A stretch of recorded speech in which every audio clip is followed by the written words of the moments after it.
Hi everyone, chemical bonding पढ़ रहे थे उसमें और देख रहे थे हम लोग factors favouring ionic bond formation. 5 factors देख चुके थे। अगला फैक्टर जो है आयनिक बॉन्ड बनने के फेवर में वह है आयनिक क्रिस्टल का लैटिस एनर्जी हाई होना। आयनिक solids have very high lattice energy and hence greater stability which favor the ionic bond formation।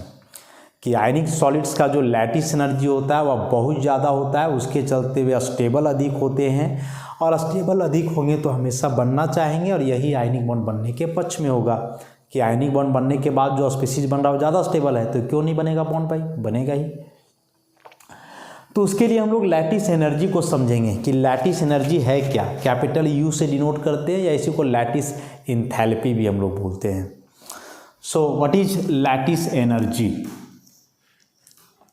2 तरीके से इसको डिफाइन करते हैं। पहला तरीका जो है कि the amount of energy released when 1 mole of an ionic solid is formed from its constituent gaseous ions separated from each other by infinite distance is called lattice energy. क्या इसका मतलब हुआ समझते हैं हम लोग। डेफिनेशन में जो लिखा हुआ है कि the amount of energy released when 1 mole of an ionic solid is formed from its constituent gases ions separated from each other by infinite distance is called lattice energy. इसका मतलब हुआ कि जब 1 मोल आयनिक सॉलिड अपने गैसियस आयनों से मिलके बनता है, जो आयंस एक दूसरे से इनफाइनाइट डिस्टेंस पे होंगे, तो उस दरमियान जो एनर्जी रिलीज होता है वही एनर्जी कहलाता है लैटिस एनर्जी। सपोज Na या फिर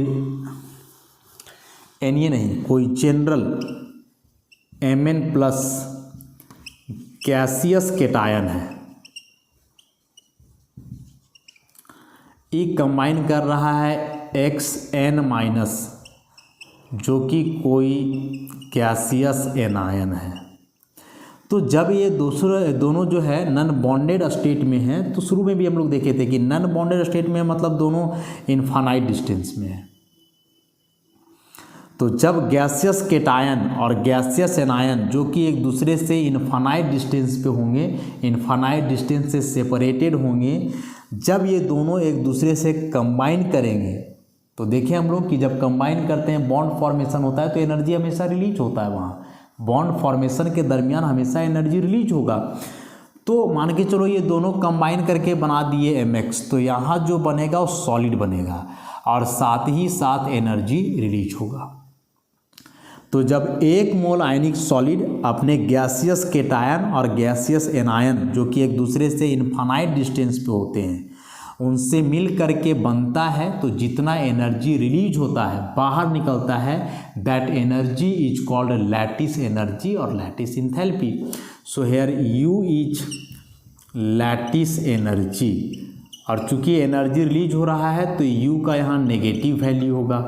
नेगेटिव वैल्यू का मतलब एक्सोथर्मिक हुआ, मतलब एनर्जी इज रिलीज।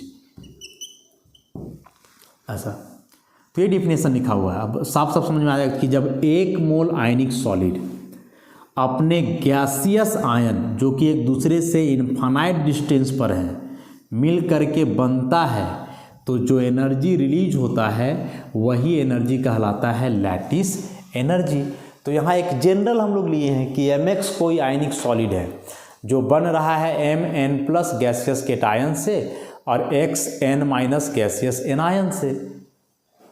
तो जो एनर्जी रिलीज होगा वही कहलाएगा लैटिस एनर्जी।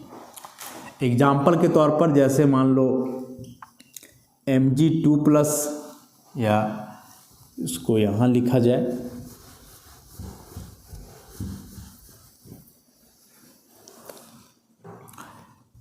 Mg2+ कोई गैसियस केटायन है और वो डबल माइनस एक गैसियस एनायन है। तो ये दोनों मिल करके मान लो बना रहे हैं MgO सॉलिड। तो एक्सपेरिमेंटल वैल्यू जो है इस दरमियान 3795 किलो जूल पर मोल एनर्जी रिलीज होता है। तो यहाँ U का वैल्यू होगा -3795 किलो जूल पर मोल।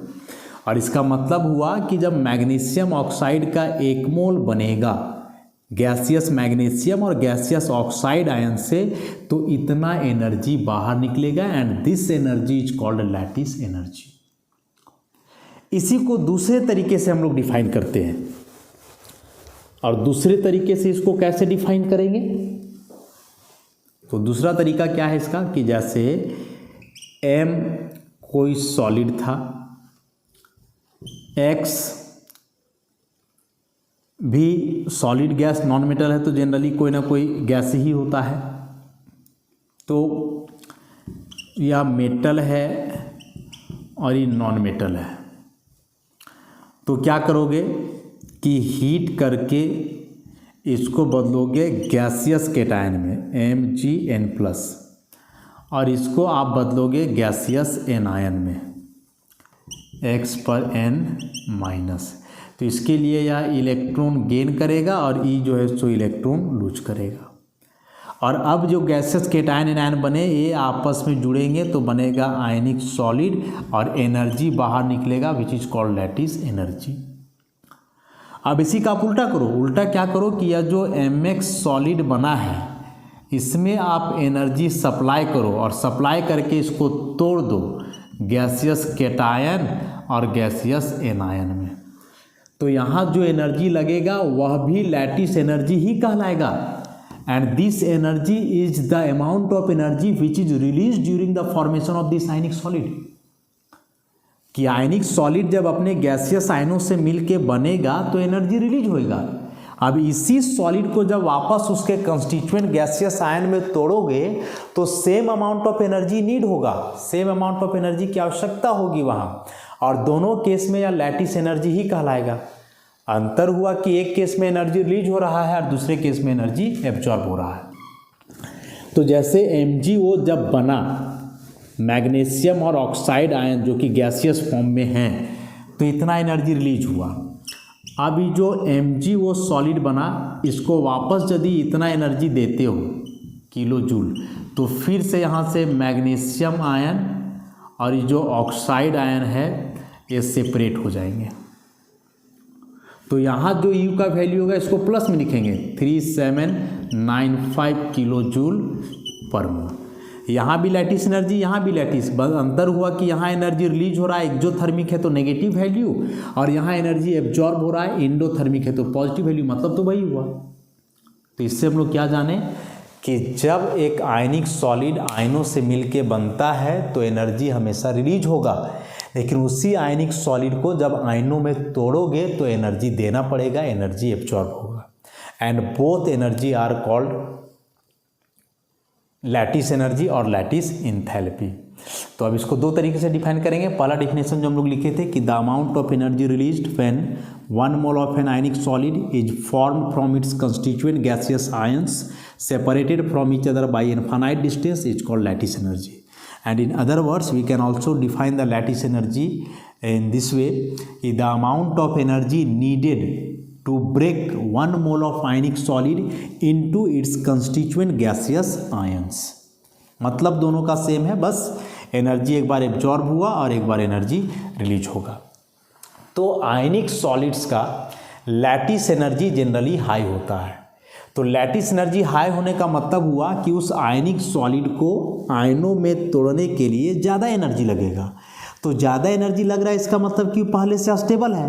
यदि पहले से अनस्टेबल रहता तब तो वह कम एनर्जी में ही टूट जाता ना। तो नहीं टूट रहा है कम एनर्जी में, ज़्यादा एनर्जी मांग रहा है, इसका मतलब वो ज़्यादा स्टेबल है, टूटना नहीं चाह रहा है। और ज़्यादा स्टेबल है तो यही तो है कि बढ़ना चाह रहा है।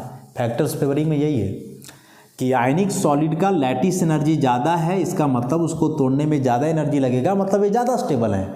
और जब ज़्यादा स्टेबल है तो हमेशा बनना चाहेंगे, जाहिर सी बात है। तो यह लैटिस एनर्जी हुआ। तो लैटिस एनर्जी क्या है ये तो हम लोग समझ गए, दो तरीके से समझे। एक केस में लैटिस एनर्जी रिलीज होता है जब आयनिक सॉलिड बनता है, और दूसरे केस में लैटिस एनर्जी एब्जॉर्ब होता है जब आयनिक सॉलिड को तोड़ा जाता है। दो तरीके से हम लोग देखें। अब यह जो लैटिस एनर्जी है कुछ फैक्टर्स पे डिपेंड करता है। लैटिस एनर्जी कुछ फैक्टर्स पे डिपेंड करता है। वे क्या फैक्टर्स हैं भाई? तो factors affecting the lattice energy. देखो, जो एट्रैक्टिव फोर्स होता है, लैटिस एनर्जी का डेफिनेशन हम लोग क्या देखें कि आयनिक सॉलिड को उसके आयनों में तोड़ने के लिए जो एनर्जी देना पड़ेगा। तो आयनिक सॉलिड को तोड़ने का मतलब हुआ कि उसमें केटायन और एनायन के बीच जो इलेक्ट्रोस्टैटिक फोर्स है, कूलम्बिक फोर्स, वो तोड़ने में जो एनर्जी लगेगा। अब जो इलेक्ट्रोस्टैटिक फोर्स होता है, कूलम्बिक फोर्स, वह डायरेक्टली प्रोपोर्शनल होता है Q1 × Q2/r²। मतलब जो दो स्पीसीज है जिन पर चार्ज है, उनके चार्ज के मैग्नीट्यूड का डायरेक्टली प्रोपोर्शनल है, लेकिन दोनों के बीच के डिस्टेंस का इन्वर्सली प्रोपोर्शनल है। तो इसका मतलब हुआ कि यह जो कूलम्बिक फोर्स होगा या इलेक्ट्रोस्टैटिक फोर्स जो आयनों के बीच ऑपरेट होता है, यह फोर्स आयन के चार्ज का डायरेक्टली प्रोपोर्शनल होगा, लेकिन आयन के साइज का इन्वर्सली प्रोपोर्शनल होगा। तो यदि आयन पे चार्ज ज़्यादा है तो वैसे आयन्स आपस में ज़्यादा मजबूत इलेक्ट्रोस्टैटिक फोर्स से जुड़ेंगे, तो उस फोर्स को तोड़ने में एनर्जी ज़्यादा लगेगा। लेकिन यदि आयन का साइज ज़्यादा है तो उनके बीच का इलेक्ट्रोस्टैटिक फोर्स कम होगा, कमज़ोर होगा, तो तोड़ने में एनर्जी भी कम लगेगा। तो यह इलेक्ट्रोस्टैटिक फोर्स डिपेंड करेगा चार्ज पे और साइज पे, और उसी इलेक्ट्रोस्टैटिक फोर्स को तोड़ने में जो एनर्जी लग रहा है वो लैटिस एनर्जी। तो लैटिस एनर्जी भी कहीं ना कहीं डिपेंड करेगा चार्ज पे और साइज पे। तो lattice energy is directly proportional to electrostatic force, directly proportional to electrostatic force, and here we can see that this electrostatic force is directly proportional to magnitude of charge and inversely proportional to size. So if we correlate lattice energy with these two, we can write lattice energy proportional to charge of ion and inversely proportional to size of ion. तो lattice energy is directly proportional to size of ion, charge of ion. Charge of ion मतलब वैसे ion का charge जो ionic compound बना रहे हैं। तो जिन आयनों से मिल करके वह आयनिक कंपाउंड बन रहा है, यदि उस पर चार्ज ज़्यादा हो तो लैटिस एनर्जी ज़्यादा होगा, चार्ज कम हो तो लैटिस एनर्जी कम होगा। लेकिन साइज का उल्टा है, साइज ज़्यादा होगा आयन का तो लैटिस एनर्जी कम, और साइज कम होगा तो लैटिस एनर्जी ज़्यादा, और यह सब डिपेंड किया इलेक्ट्रोस्टैटिक फोर्स पे। तो इसी को अब हम लोग डील करते हैं कुछ एग्जांपल्स के साथ।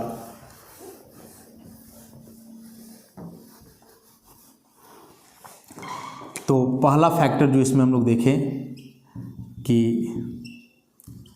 Lattice energy is directly proportional to charge of ion.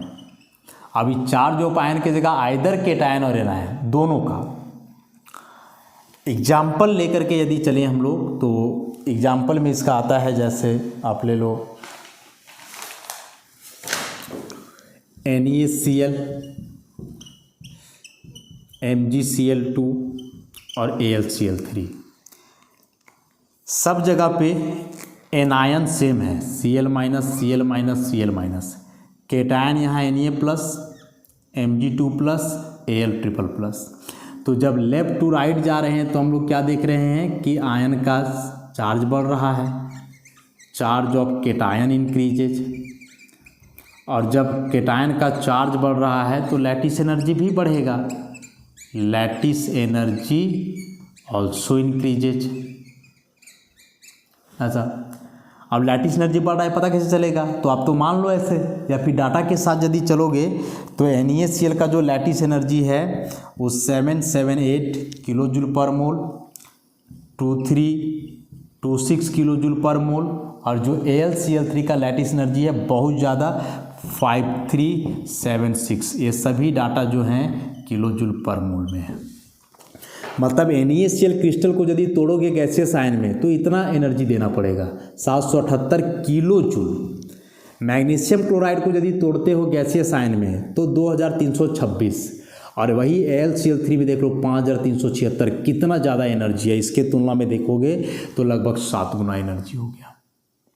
तो चार्ज बढ़ने से लैटिस एनर्जी बढ़ रहा है। एग्जाम में क्वेश्चन यहाँ से आएगा, पक्का ऑब्जेक्टिव आएगा। तो डाटा याद रहे चाहे नहीं, आप इसे याद रखो ना कि चार्ज बढ़ रहा है तो बढ़ेगा। डाटा तो दिया गया सेटिस्फैक्शन के लिए कि हाँ सच में बढ़ता घटता है। उसी प्रकार से आप इसमें से एनायन के चार्ज को कंसिडर करके देख सकते हो। NaF, Na2O और Na3N। ऐसे NaF में कैटायन Na+, यहाँ भी Na+, यहाँ भी Na+, यहाँ एनायन F-, O-, N-, तो लेफ्ट टू राइट जा रहे हैं तो इस बार एनायन का चार्ज बढ़ रहा है। चार्ज ऑन एनायन इंक्रीजेज, और जब एनायन का चार्ज बढ़ रहा है तो लैटिस एनर्जी भी बढ़ेगा। Lattice energy increases. डाटा से समझना चाहो तो डाटा से भी इसको समझ सकते हो। NaF का होता है 915 किलो जूल पर मोल, इसका 2481, और जो Na3N है बहुत ज़्यादा होगा 4422। ये सभी डाटा किलो जूल पर मोल में है। ऐसा, तो ये जो डाटा दिए हैं इससे बस क्लियर हो पा रहा है, हम लोग समझ पा रहे हैं कि हाँ सच में चार्ज बढ़ने से लैटिस एनर्जी बढ़ रहा है।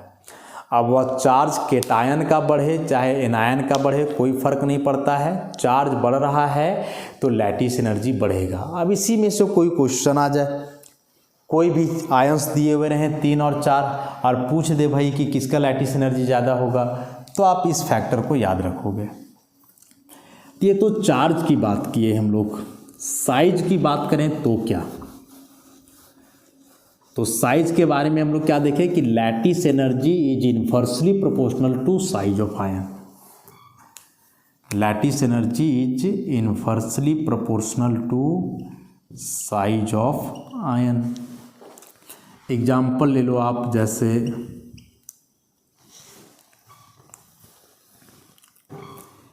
LiF, NeF, KF, RbF, CSF, lithium fluoride, sodium fluoride, potassium, rubidium और सीजियम फ्लोराइड।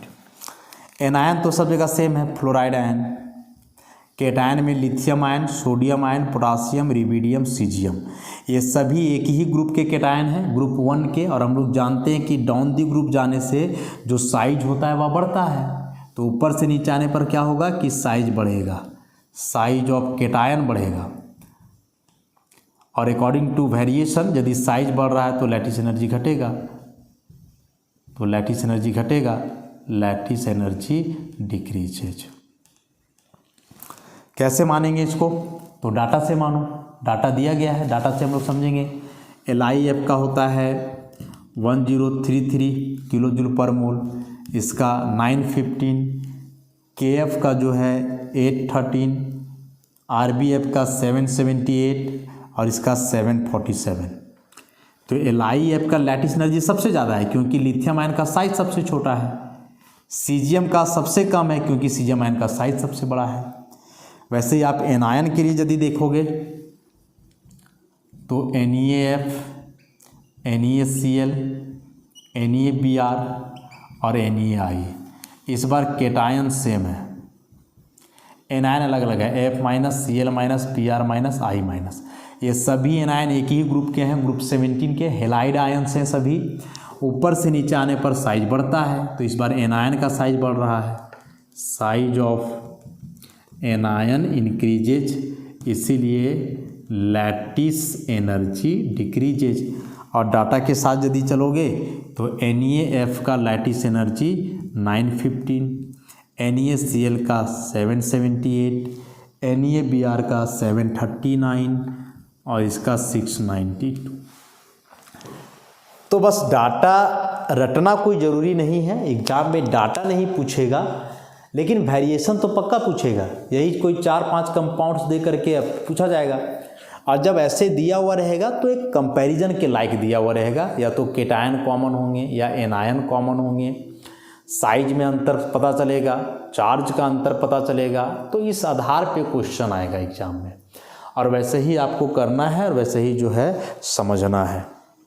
और बेहद इंपॉर्टेंट टॉपिक है लैटिस एनर्जी, इसलिए काफ़ी डिटेल में इसको बताया भी जा रहा है।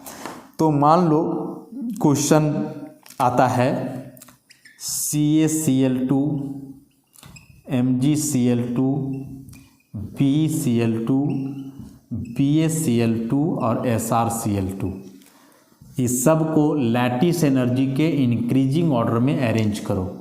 लैटिस एनर्जी के इंक्रीजिंग ऑर्डर माने कम से ज़्यादा, तो कम लैटिस एनर्जी किसका होगा, तो पहले देखना होगा। तो देखने से क्या है कि एनायन सब में सेम है, केटायन अलग है और केटायन का चार्ज सब पर सेम है।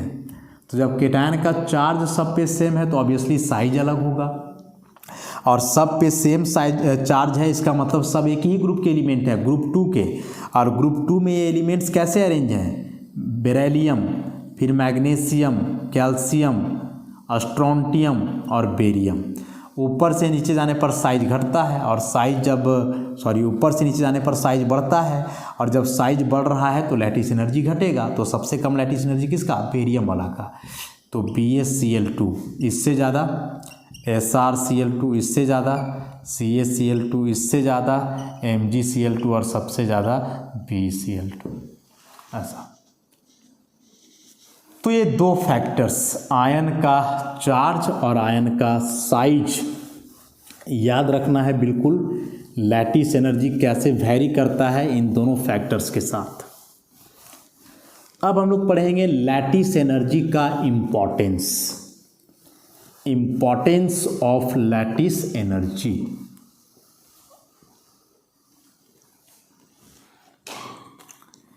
Importance of lattice energy. अब लैटिस एनर्जी का क्या इंपॉर्टेंस हो सकता है, तो चूंकि लैटिस एनर्जी आयनिक सॉलिड से रिलेटेड है, तो यह आयनिक सॉलिड के ही कुछ प्रॉपर्टीज को एक्सप्लेन करेगा, जाहिर सी बात है। और आयनिक सॉलिड के कौन से प्रॉपर्टीज को एक्सप्लेन कर सकता है, तो यहाँ से देखना है, स्टेबिलिटी ऑफ आयनिक सॉलिड या स्टेबिलिटी, मेल्टिंग पॉइंट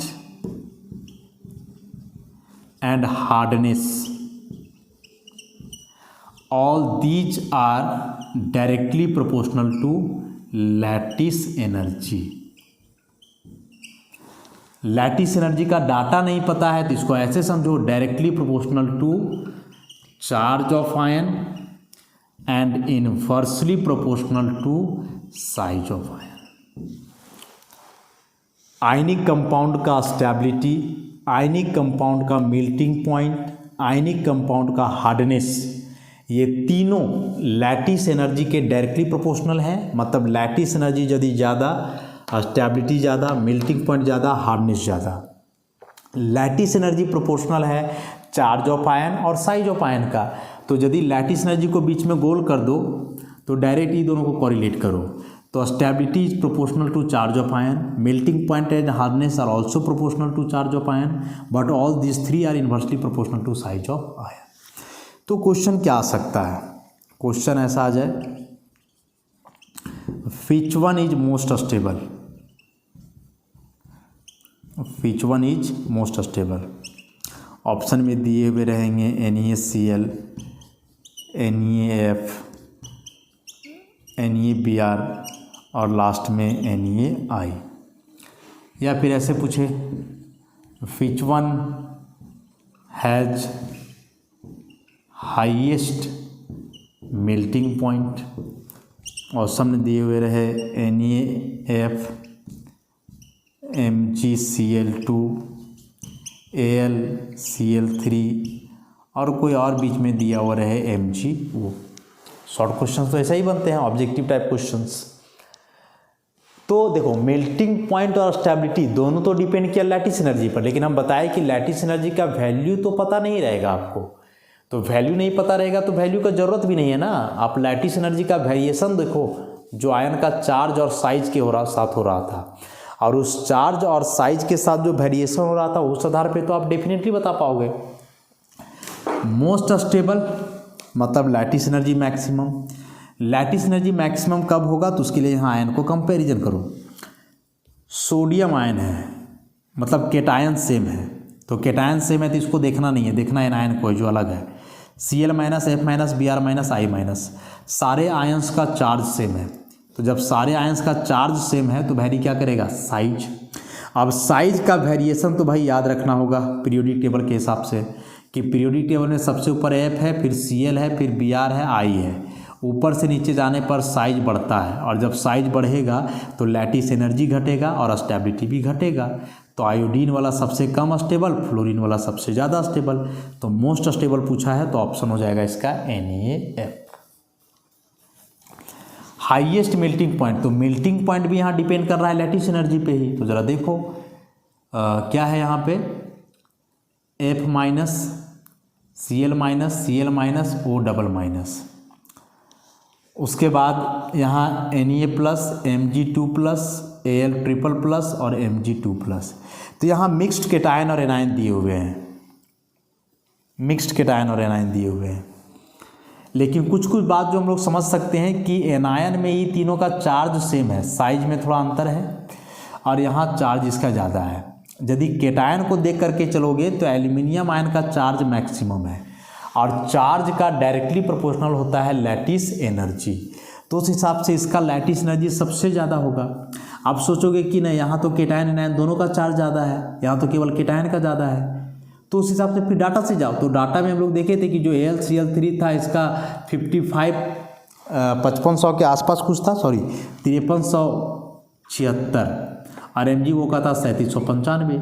तो यहाँ से AlCl3 का तो लैटिस एनर्जी ज़्यादा हो जा रहा है, इसलिए इसका मेल्टिंग पॉइंट क्या होगा, ज़्यादा।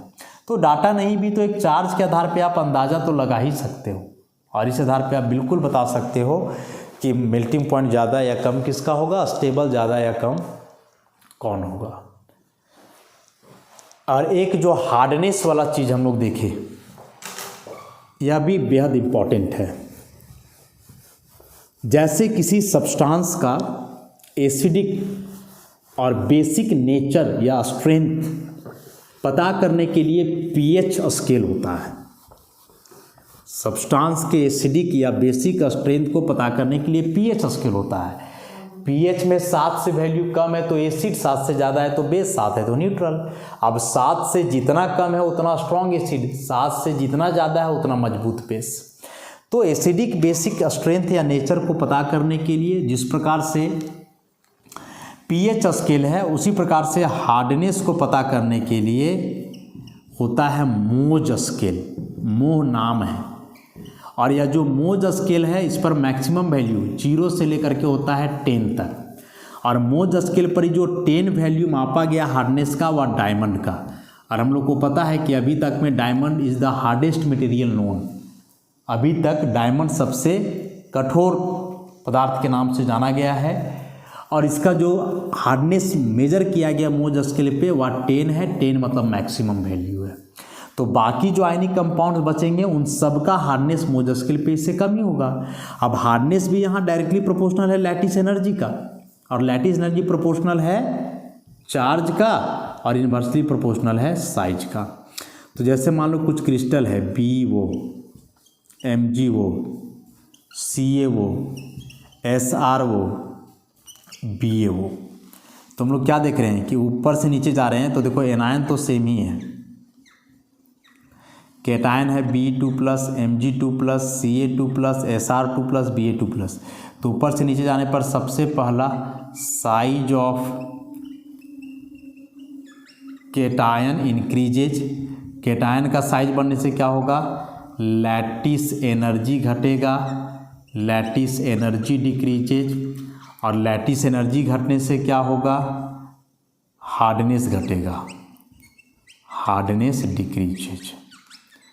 तो हार्डनेस डिक्रीजेज या तो ऐसा आप मान लो, या यदि डाटा के साथ चलोगे तो मोज स्केल पे जो वैल्यू मेजर किए गए हैं इन सारे आयनिक क्रिस्टल्स के लिए उसको लिखते हैं और समझते हैं। तो बेरियम ऑक्साइड का जो मोज स्केल पे हार्डनेस है वो है 9.0, MgO का है 6.5, 4.5, 3.5 और 3.3। तो यह जो मोज स्केल का डाटा है वह साफ क्लियर कर दे रहा है कि हार्डनेस कैसे वैरी कर रहा है लैटिस एनर्जी से। इसका लैटिस एनर्जी मैक्सिमम तो हार्डनेस मैक्सिमम, इसका लैटिस एनर्जी मिनिमम तो हार्डनेस भी क्या हो गया, मिनिमम। तो ऐसे जो लैटिस एनर्जी में जितना बात हम लोग पढ़े, चाहे लैटिस एनर्जी का वेरिएशन या फिर लैटिस एनर्जी का जो इम्पोर्टेंस है उससे कहीं ना कहीं से तो एग्जामिनेशन में क्वेश्चन रहेगा ही, और ख़ास करके जो कॉम्पिटिटिव एग्जामिनेशन होते हैं वहाँ और हार्डनेस से क्वेश्चन जनरली आता है। तो इसको अच्छे से टॉपिक को करोगे, डाटा नहीं भी पता हो तो आप चार्ज और साइज के आधार पे वेरिएशन को पता करो, ज़्यादा से ज़्यादा क्वेश्चन प्रैक्टिस करो इस पे, तो अच्छे से आप जो है इस कंसेप्ट को समझ पाओगे और एग्जामिनेशन में क्वेश्चन से डील कर पाओगे। तो इस लैटिस एनर्जी को यहाँ हम लोग समाप्त करते हैं कि लैटिस एनर्जी क्या है, लैटिस एनर्जी कौन फैक्टर पे डिपेंड करता है और इसका इंपॉर्टेंस क्या है। अब हम लोग नेक्स्ट क्लास में पढ़ेंगे इस लैटिस एनर्जी का कैलकुलेशन, कि सब जो डाटा लिख रहे थे लैटिस एनर्जी का भी वह किस आधार पे लिख रहे हैं। तो कई मेथड्स हैं लैटिस एनर्जी कैलकुलेट करने का, लेकिन जो मोस्ट कॉमन और जो सिलेबस में है उस मेथड को हम लोग नेक्स्ट लेक्चर में डील करेंगे। धन्यवाद।